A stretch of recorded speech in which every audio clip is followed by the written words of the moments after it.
네, 오늘 수요 신앙 강좌 갈라디아서 3주 동안 진행하려고 하고요. 갈라디아서를 이렇게 준비하면서 보니까요. 중요한 교리들이 굉장히 많이 나오더라고요.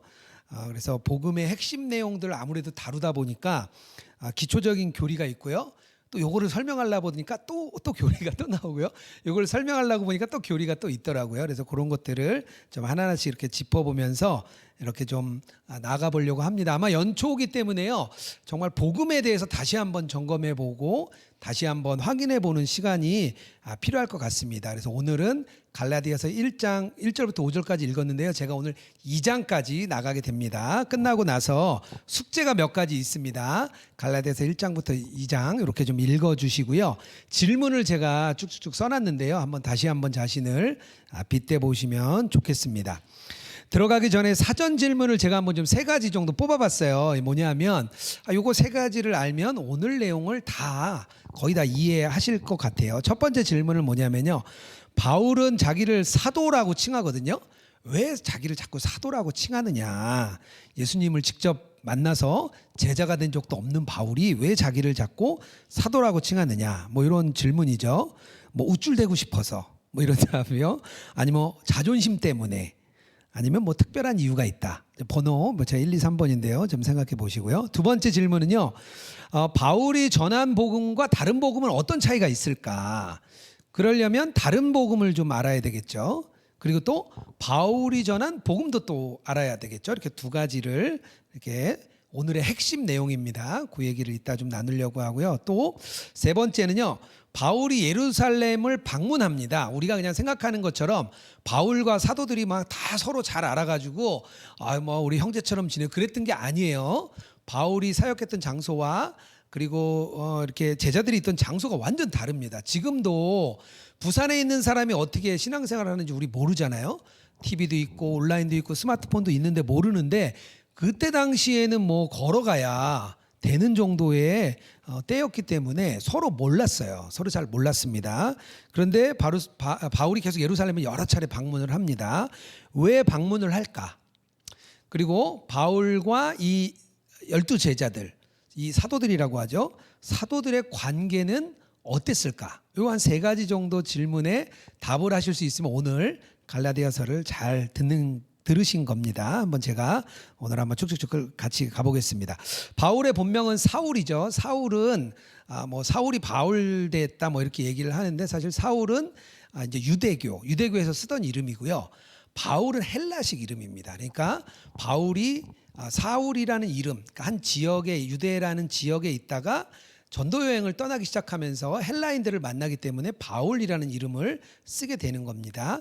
소아시아 길리기아 다소라는 곳에 출생해요. 이런 거 한번 지도로 한번 쳐보시면 다 나오거든요. 관심 있는 분들 쳐보시면 좋겠습니다. 그리고 유대민족 베냐민 지파의 정통파죠. 소속이었고요. 8일 만에 할례를 받았어요. 유대인들은 태어나면 8일 만에 할례를 받습니다. 그리고 당시에 가장 석학 가말리엘이라고 3대 랍비 중에 한 명인데요. 가말리엘의 제자였습니다. 그러니까 굉장히 수업을 잘 받고 똑똑한 사람이에요. 뿐만 아니라 날 때부터 로마 시민권을 가진 사람이에요. 나중에 물어보죠. 로마 백부장인가요? 이렇게 나는 시민권을 샀다 그러니까 나는 날 때부터 시민권을 가졌다 이런 얘기를 하죠. 율법의 열심이었는데요. 그뿐만 아니라 열심인 정도를 넘어서서 박해까지 하던 그런 이제 바울이죠. 이방인의 사도로 그런데 결국에는 부름을 받습니다. 다메섹에서 예수님 만나서 이방인의 사도로 부름을 받아서 3번에 걸친 전도 여행을 계속 이렇게 돌죠. 그러면서 30년 동안 전도자의 삶을 살았던 게 바울의 간략한 생애입니다. 갈라디아서는요, 바울 서신 중에 첫 번째로 쓰여진 서신으로 알려져 있어요. 갈라디아 지방이 어디냐면요, 1차 전도 여행 때 돌았던 지역입니다. 이것도 한번 쳐보시면 1차 전도 여행 치면 구글이나 네이버에 다 나옵니다. 한번 들어가서 이것도 과제로 숙제로 좀 드리겠습니다. 이고니온, 루스드라, 더베, 비시디아 안디옥도 있고 비시디아 안디옥도 있어요. 다른 곳입니다.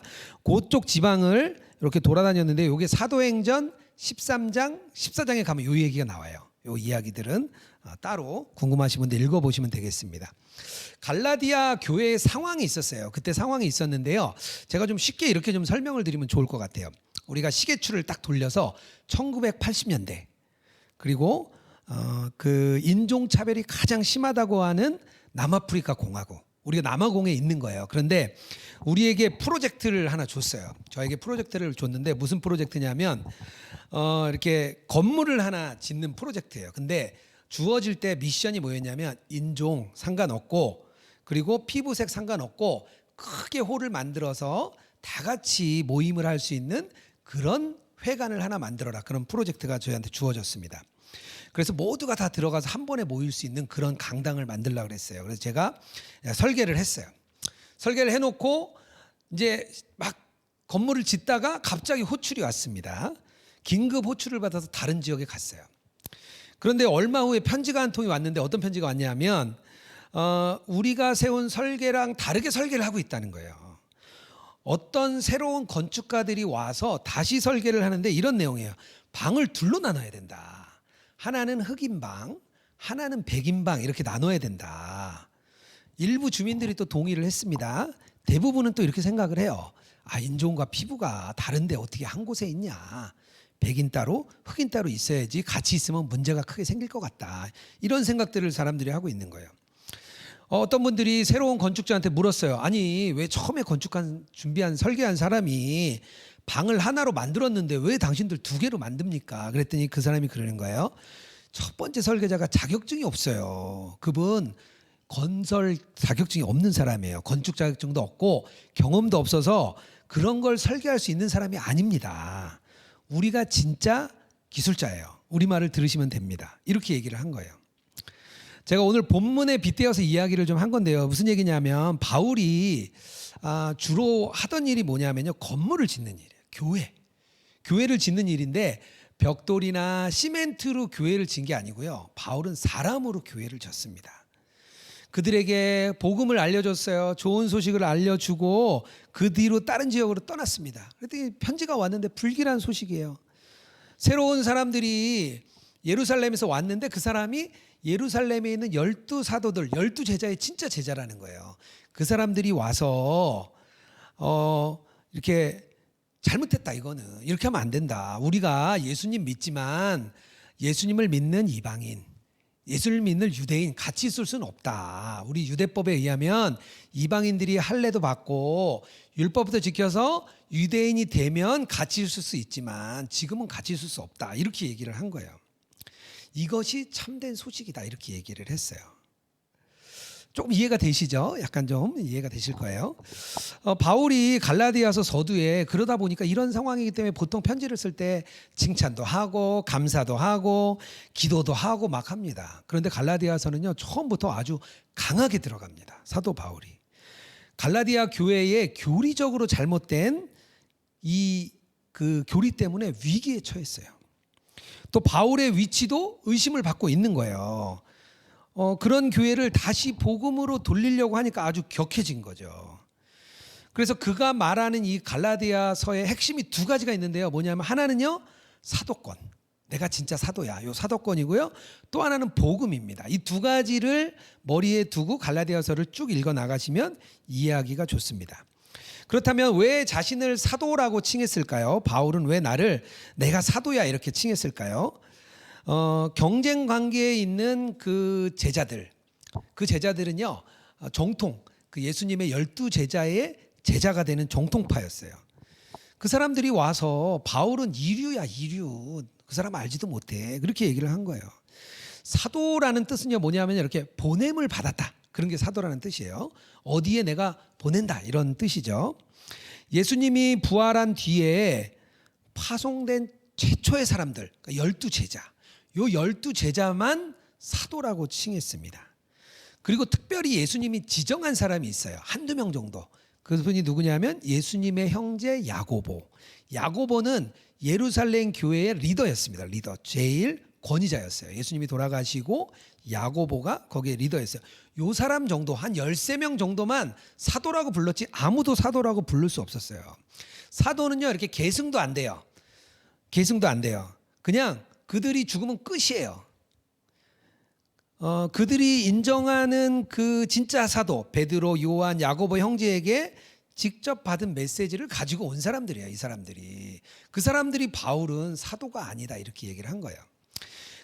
제가 위지엠 사역을 오래 섬기고 있는데요. 그러다 보니까 저희들 안에도 예수님과 동행하는 훈련을 이렇게 알아서 훈련하시는 분들이 좀 생기시더라고요.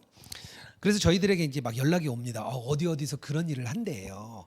어디서 그런 훈련을 한대요. 어디서 그런 강의를 하는 연락이 와요. 그러면 저희들이 이렇게 좀 찾아도 보고 연락도 합니다. 왜냐하면 혹시 잘못되진 않았을까 이렇게 좀 조심하는 거죠. 그런데 미국에 있는 어떤 전사님이 이런 영성일기 제자 훈련을 하고 계시다고 연락이 온 거예요. 그래서 저에게 좀 그분이 어떤 분인지 확인을 좀 해달라 그래서 제가 유튜브에 들어가서 그분을 확인을 좀 해봤습니다. 그랬더니 저희 강의 그대로 강의도 하시고 동행일기도 잘 쓰시는 그런 분이셨어요. 그래서 제가 연락도 드려서 전사님 이러이런 이야기가 들어왔는데 전사님 너무 잘하고 계시고 앞으로도 그렇게 계속 잘해주시면 좋겠습니다. 이렇게 말씀을 잘 드렸어요.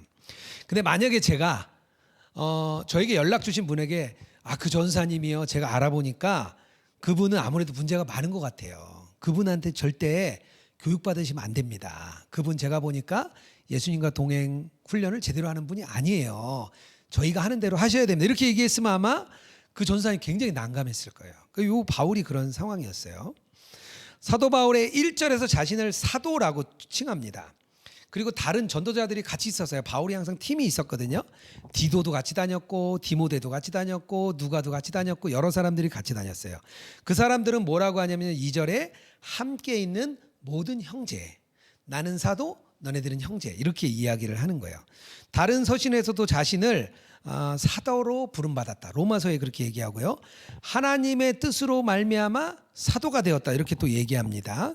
그런 이야기들이 고린도후서, 에베소서, 골로새서, 디모데전서, 계속 나와요. 왜 그럴까요?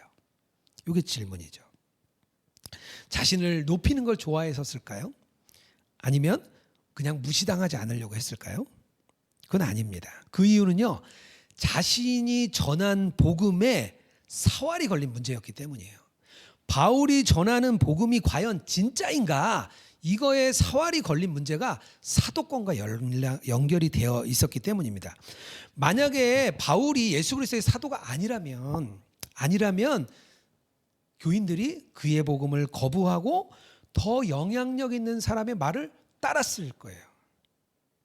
메시지의 권위 때문에 사도 바울이 자기를 계속 내가 사도라고 얘기를 합니다. 그런데 이 사도가 어떻게 내가 사도가 됐느냐? 인간적으로 된 게 아니라는 거예요. 1절에 보면 사람에게서 난 것도 아니요 사람으로 말미암은 것도 아니다. 내 사도권은 사람이 누구에게 나한테 준 게 아니야. 12제자가 나한테 준 게 아니야. 이렇게 얘기하고 있는 거예요. 그럼 어떻게 됐느냐? 1절에 말하죠.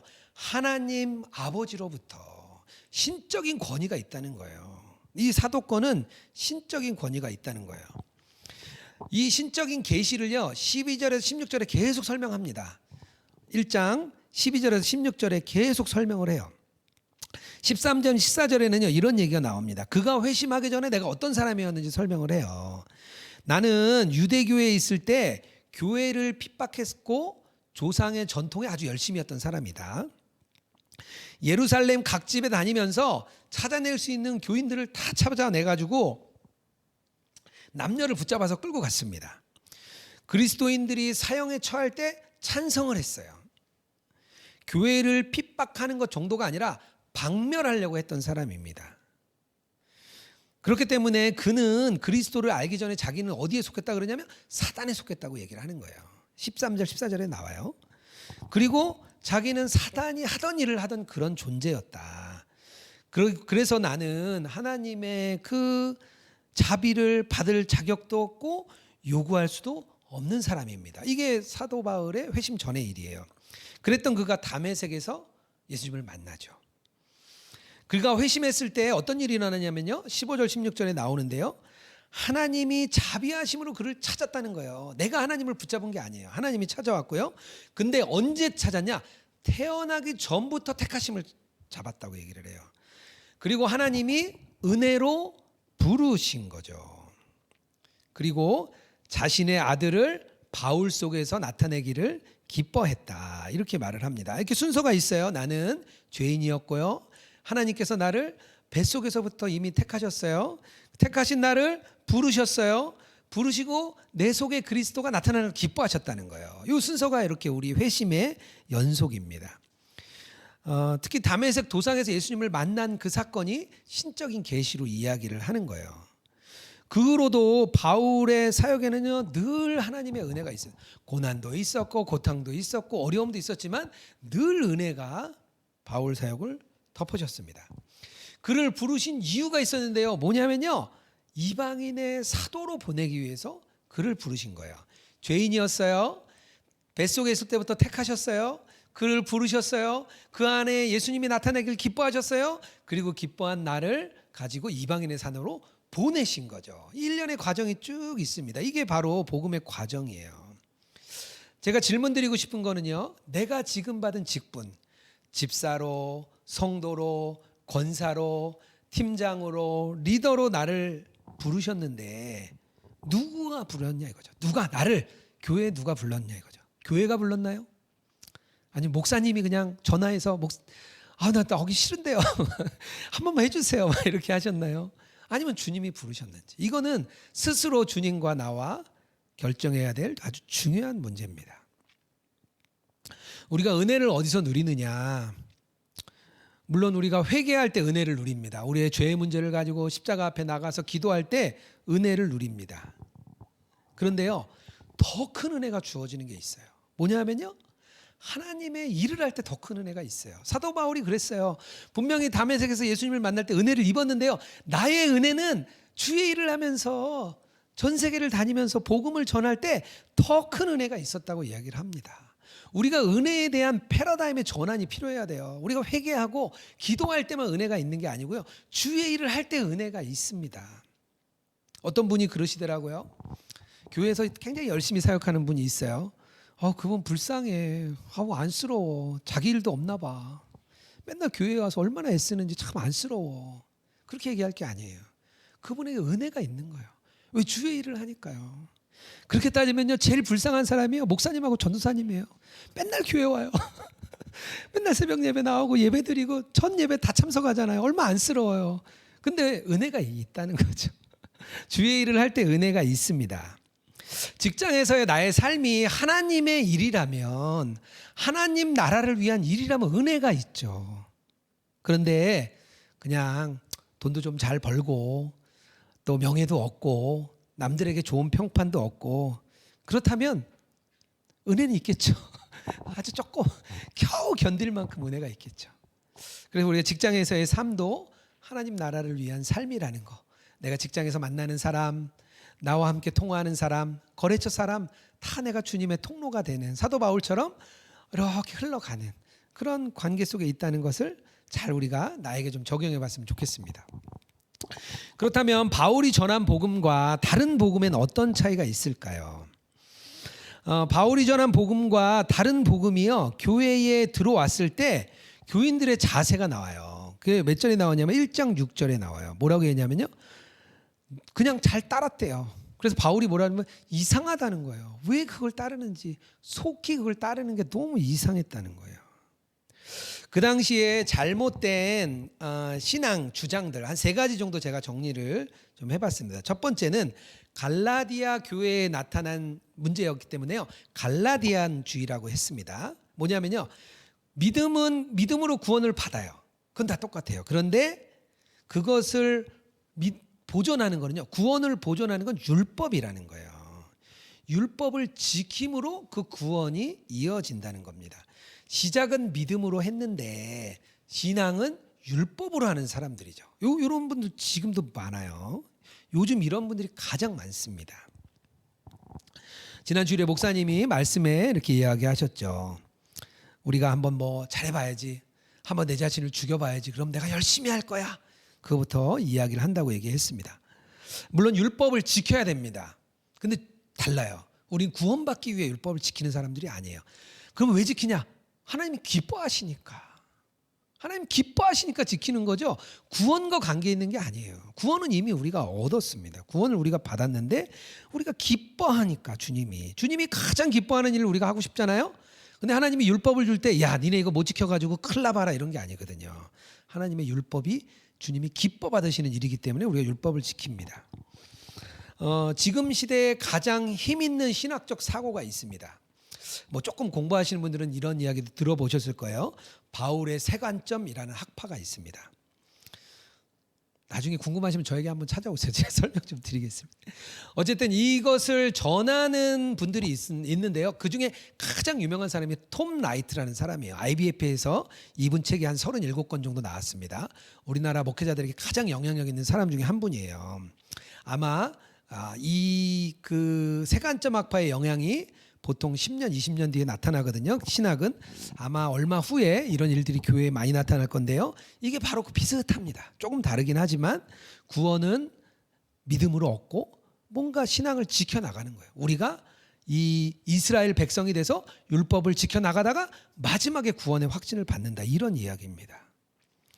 두 번째는요, 율법주의입니다. 율법주의. 율법의 행위로 구원받는 거예요. 이거는 뭐 처음부터 율법의 행위로 구원받는 거예요. 로마서 3장 28절에 나옵니다.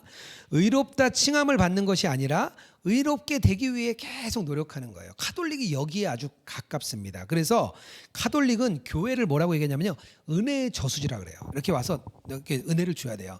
온라인으로 예배드리면요, 은혜 못 받을 수 있어요. 교회에 와서 마당을 밟아야 됩니다. 성찬을 받아야 돼요. 이 성찬을 통해서 은혜를 받는 거거든요. 이런 그 교회의 권위. 그래서 성경도 이렇게 얘기해요. 성경의 저자는 교회에 속한 사도들, 교회에 속한 선지자들이 썼기 때문에 교회의 해석의 권위 아래에 있다. 그러니까 해석도 교회가 하는 거예요. 그만큼 교회의 권위가 높습니다. 그래서 뭐라고 얘기하냐면요, 교회밖에는 구원이 없다. 예를 들면 나 집에서 온라인 예배 드려, 뭐 가난한 교인들 있죠. 그런 분은 구원 못 받는다는 거예요. 이게 율법주의의 전형입니다. 카톨릭이 제일 가까워요. 물론 조금 더 다르긴 하지만요. 세 번째는 반율법주의입니다. 이거는요, 뭐냐면 믿음으로 구원 받았어. 구원 열차 올라탔어. 끝난 거예요.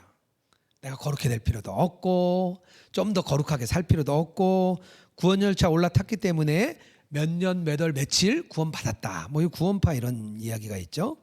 극단적 예종론도 있습니다. 하이퍼 칼비니즘이라고 하는데요. 극단적인 예종론도 반율법주의에 속합니다. 한 세 가지 정도 이해가 되시죠? 극단이에요, 다 극단.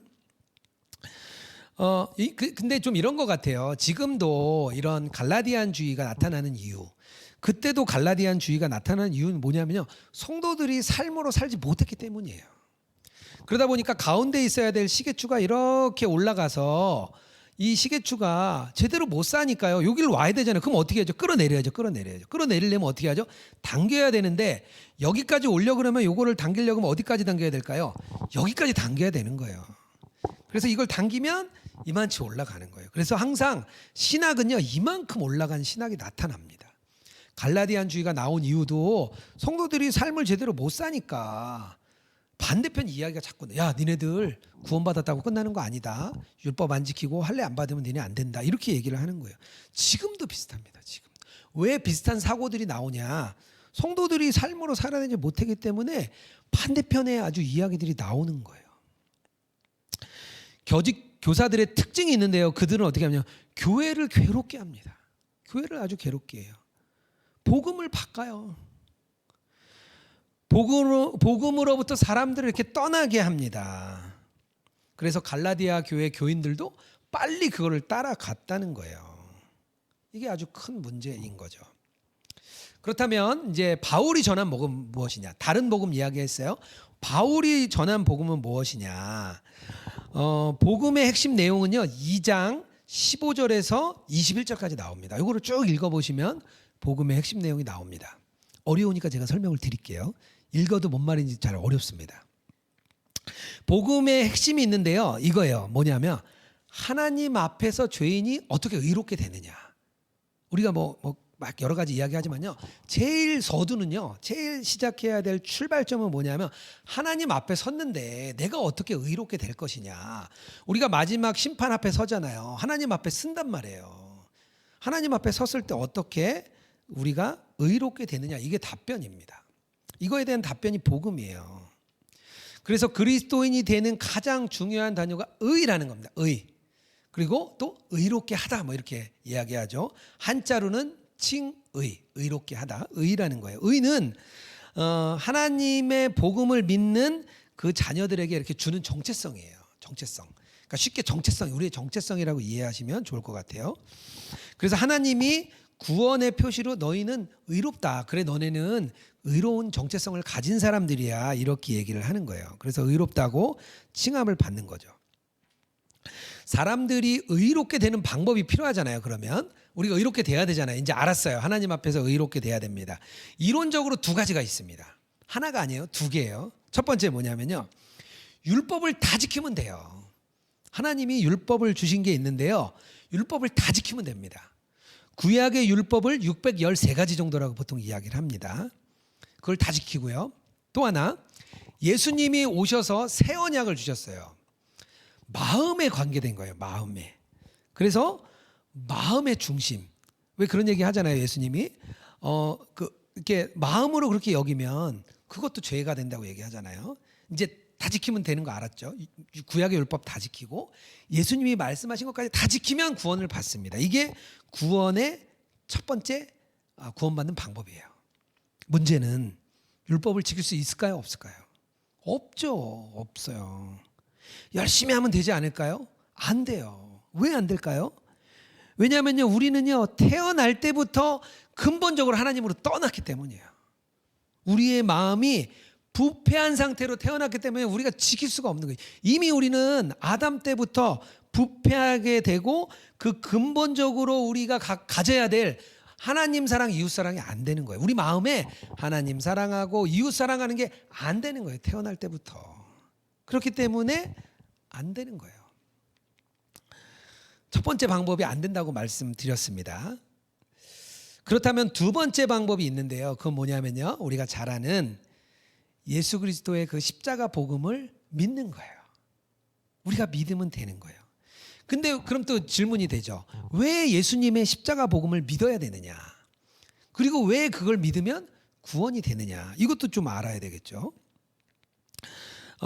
하나님께서 율법을 주실 때 두 가지의 요구가 있습니다. 율법을 주실 때 기쁨으로 주신 건데요. 율법에는 두 가지의 요구가 있습니다. 두 가지 요구가 있는데 하나는 긍정적인 거고 하나는 부정적인 거예요. 하나는 뭐냐면요. 그 율법을 지켜야 돼요. 하나님 원하신 게 그거예요. 지켜라. 이걸 지키라고 주신 거지. 지키지 말라고 주신 게 아니에요. 이게 하나님의 긍정적인 요구입니다. 율법을 지키라고 주셨어요. 또 하나, 율법을 지키라고 줬는데 지키지 못하는 사람에게는 하나님이 벌을 내립니다. 이게 율법의 두 가지 그 속성이에요. 율법을 못 지키면 벌을 받아요. 책임을 져야 돼요. 근데 이 책임은 뭐냐면요. 죽음입니다. 죽음. 율법 613가지 중에 하나만 어겨도 책임을 지면 되는데요. 그 책임이 뭐냐면요. 지옥으로 가는 거예요. 그런데 예수님이 이 두 가지의 요구를 다 만족시키십니다. 예수님이 이 땅에 오셔서 마구간에 태어나셔서 33년의 삶을 사시고 십자가에 돌아가신 이유가 있어요. 뭐냐면요. 그 율법의 요구를 두 가지를 다 만족시키기 위한 거예요. 첫 번째, 뭘 얘기했죠? 지켜야 된다 그랬죠. 뭘 지켰냐? 예수님이 34년 동안 예수님은요. 율법을 지키신 분이에요. 율법의 요구를 만족시키신 분입니다. 또 한 가지, 지키지 않는 사람을 위해서 예수님이 어떻게 하셨냐면요. 죄도 없는데 십자가에서 돌아가셨어요. 우리를 대신해서. 그래서 지키지 않는 사람의 죽음을 대신 맞으신 거예요. 그 형벌을 대신 받으셨습니다. 그래서 예수님을 뭐라고 하냐면요. 율법의 완성이다 이렇게 이야기를 하는 겁니다. 어렵죠? 저도 말하면서 좀 어려운 것 같은데요. 네. 어려우신 것 같습니다. 네. 한 번 더 들어보세요. 이게 녹화가 되니까. 이거 되게 중요합니다. 네, 복음이 그렇게 막 이렇게 뭐 얘기하면 쉽지만 이유를 물어 들어가 보면 이렇게 깊은 이해들이 있어요. 근데 이걸 알면요, 막 희열이 막 느껴요. 저는 이걸 읽고 막 이해할 때 너무 기뻤어요. 이런 깊이가 있었구나. 그냥 예수님 믿으면 되는 줄 알았는데 그런 이유가 있었구나. 하나님은 그런 분이구나. 예수님은 그런 분이구나. 그런 이해가 좀 됐습니다. 근데 요 예수님을 믿었을 때 이 판결이요. 법적인 판결입니다. 법적인 판결. 칭의라는 판결입니다. 그래서 하나님께서 우리를 대신해서 판결을 내려주셨습니다. 갈라디아 교회에 들어온 유대주의 그리스도인들의 구원의 조건은요. 예수님을 믿은 후에 율법을 지켜야지만 구원을 얻는다고 가르친 거예요. 그 이론에 의하면 어떻게 되죠? 예수님이 십자가에서 죽을 이유가 없는 거예요. 예수님이 십자가에서 죽은 거에 대한 모독입니다. 왜냐하면 자기네들이 뭔가 지켜서 할 수 있다고 얘기를 생각을 하는 거니까요. 복음에 대해 이렇게 한번 정리를 쭉 하셔야 됩니다. 그래서 적용 질문 2번이에요. 내가 전한 복음에 대해서 써봅시다. 제가 아까 3단을 이야기했습니다. 예수 그리스도의 복음을 믿는 것, 예수님이 이 땅에 오셔서 십자가에서 달리시고 33년 동안 생을 사셨던 것, 왜 그래야 했는지 율법의 요구가 있었던 것, 예수님이 그 율법의 요구를 완전히 만족시키셨다. 우리는 그것을 믿기만 하면 된다. 예수님이 대신 우리 대신 운동을 띄워주시고 우리는 영광만 누리면 되는 그런 구도입니다. 꼭 요거를 다시 한번 써보시기 바랍니다. 바울이 예루살렘을 방문합니다. 방문한 목적이 있는데요. 그 이유는 이런 거예요. 교인들이 이제 알았어요. 바울이 사도라는 것도 알았고 바울이 전한 복음도 알았어요. 그런데 그러면 예루살렘에서 온 저 제자들은 뭐지? 저들이 전한 복음은 뭐지? 왜 두 개가 다르지? 교회가 우리 교회랑 예루살렘 교회는 다른가? 이런 질문이 분명히 있었을 것 같아요. 그런 질문에 대한 답변이라고 저는 생각합니다. 예루살렘 교회의 복음과 바울이 전하는 복음이 같은가? 교회의 일치성이에요. 교회의 연합, 교회의 통일성, 이거를 바울이 확인시켜 줄 필요가 있었습니다. 예루살렘 교회를 5차례 정도 방문하는데요. 제가 거기 쭉 써놨습니다. 첫 번째 회심 후에 바로 가지 않고요. 아라비아와 다메섹에서 3년을 보냈다 그래요. 1장 16절에 17절 나오죠. 이때를 대략 AD 33년 정도로 봅니다. 예루살렘의 1차 방문은요. 게바와 야고보를 만나서 15일간 체류했다고 나와요. 이것도 갈라디아서 1장에 나오죠. 두 번째 2차로 갔을 때는요. 구제의 목적으로 갔던 것 같아요.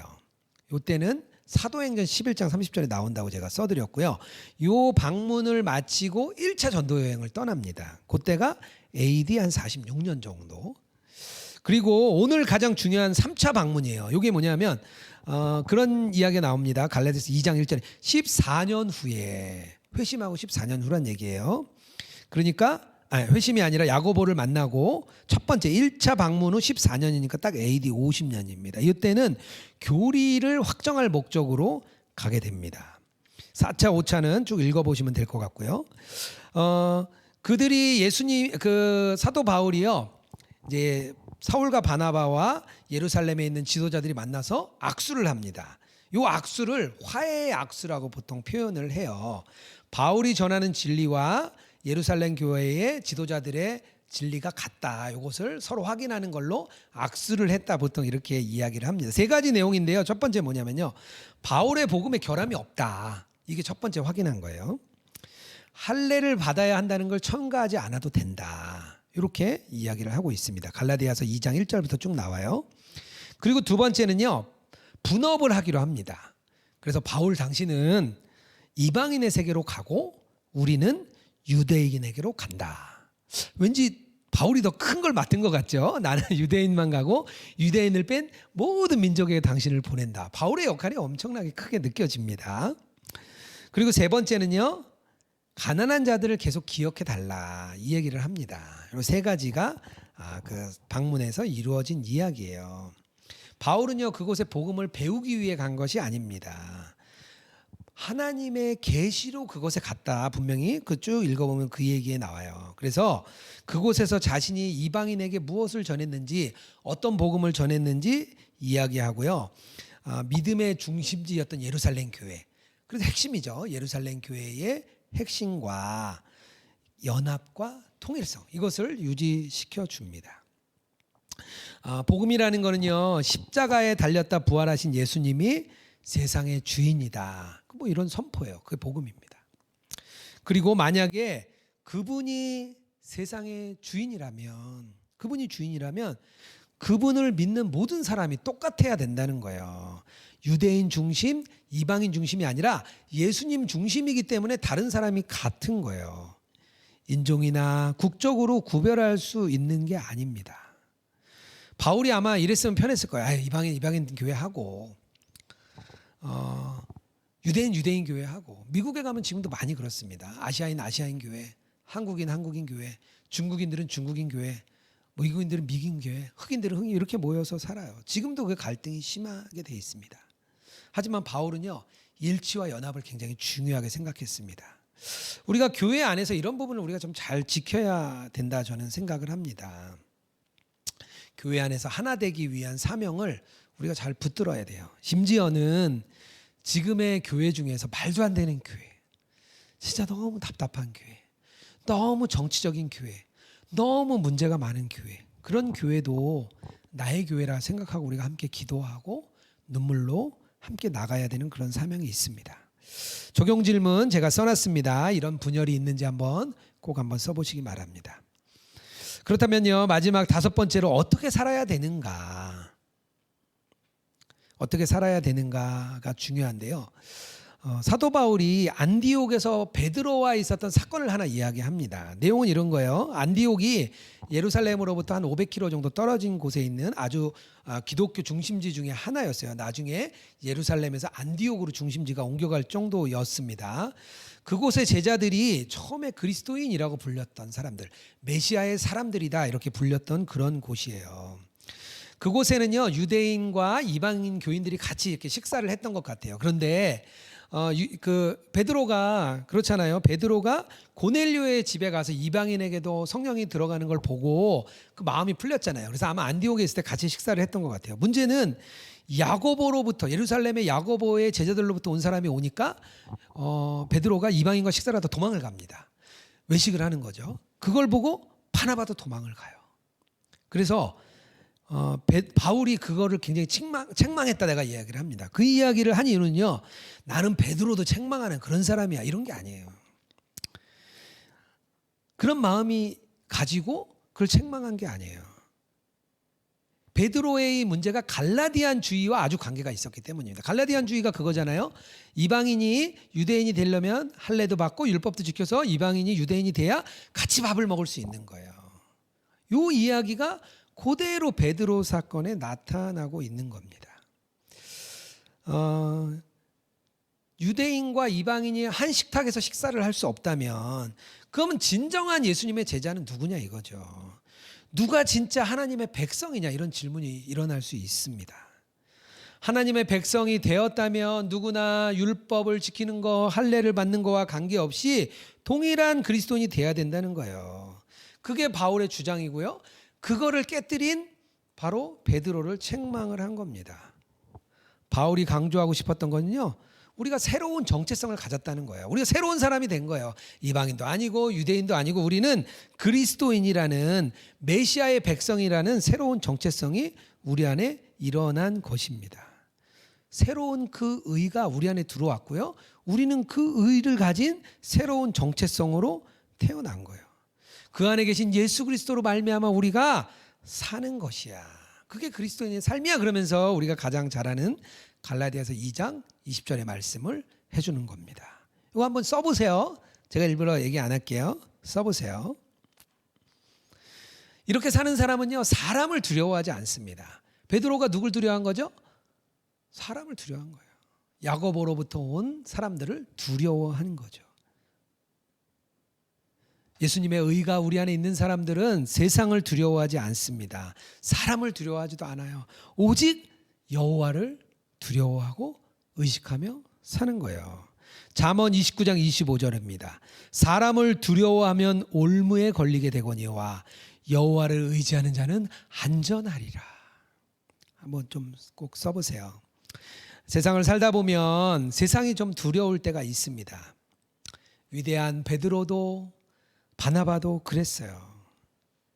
직장 상사가 예수님보다 더 의식될 때가 많습니다. 주변에 이웃들이 더 의식될 때가 많아요. 우리의 마음이 연약합니다.